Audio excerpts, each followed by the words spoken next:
In this video, I'm going to show you how to transfer money from Deriv to bank account. So the first thing you want to do is open up the withdrawal page on your Deriv app, and then once you're in here, it will say we've sent you an email, and what will happen essentially is they will send you an email which will look something like this over here. It will say hi and then your name, and then after this you will have to click on yes it's me, because of course they make sure it was you, and if that doesn't work, you have to click on this link over here at the very bottom. So that's going to be the first step. If you haven't received the email, make sure you check the spam inbox, or you can also click didn't receive the email over here and they will send you another one.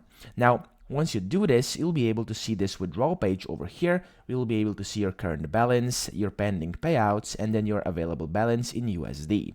In here, first you will have to enter your withdrawal amount, which is going to be over here, so just type in whatever you want to withdraw. And then you want to select a payment method, which is going to be a bank transfer over here, so you want to click on bank transfers / cash payments.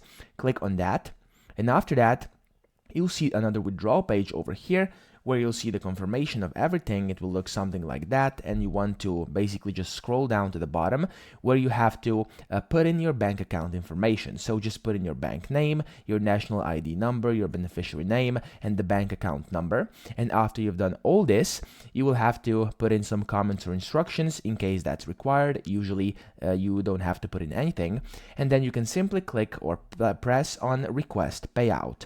After you tap on this request payout button, you'll see it will say payout request confirmation, and they will thank you and basically just tell you everything over here. And in case you would like to cancel your payout request, you can do that online or by contacting their customer service representative. So that's pretty much it. I hope this video helped you out. If it did, please subscribe to the channel and help me out as well.